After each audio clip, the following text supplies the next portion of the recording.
सबभन्दा ठुलो कुरा हाम्रो अर्जुन दृष्टि भनेको अब फागुन 21 गते हुन गएको निर्वाचनमा गइरहेको छ र अहिलेको सरकार भनेको पनि निर्वाचनको म्यान्डेट लिएर बनेको सरकार र उसको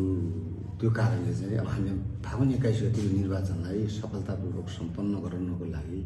भएर गराउनको लागि तपाईँ हाम्रो सबैको योगदान हाम्रो प्रहरीले एक्लैले केही गर्दैन। तपाईहरुको सहयोग त्यसमा पनि मिडियाहरुको त सञ्चारको सहयोग अपरिहार्य रहन्छ र त्यो कुराहरुमा अहिले जुन हामी पूर्व तयारीको फेजमा छौं र अब भोलिदेखि त एउटा निर्वाचन प्रहरीको पनि अब एउटा भ्याकेन्सी खुल्दै छ र यसको जाँच प्रक्रियाहरु छन्। यी कुराहरुमा त्यो निर्वाचन जुन एउटा पूर्व तयारीका फेजहरु छन् यसमा अहिले कतिपय निर्वाचन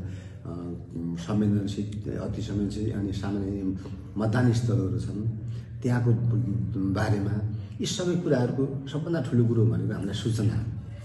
ती सूचनाहरु तपाईहरुले उपलब्ध गराउनु हुनेछ र त्यहाँ चाहिँ हुन सक्ने सम्भावित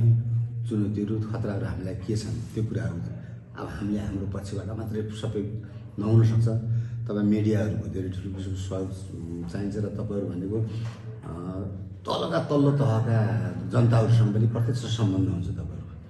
र त्यहाँ उनीहरुको वास्तवमा शान्ति सुरक्षाप्रति प्रहरीप्रति के ध्यान के छ त उहाँहरुको अपेक्षा ती अपेक्षाहरु पनि ती जनताहरुका अपेक्षाहरु पनि ल्याएर प्रहरीलाई यस किसिमको भनेर त्यो फिडब्याक तपाईहरुले दिनुहुनेछ र त्यो फिडब्याक मार्फत हामीले चाहिँ एउटा त्यो एउटा तल्लो वर्गको लक्षित मान्छेहरुलाई पनि एउटा केन्द्रमा राखेर हामीले सुरक्षा व्यवस्थाहरु तयार गर्ने छन्। त्यस्ता कार्यक्रमहरु पनि ल्याउँछौं। अब यहाँको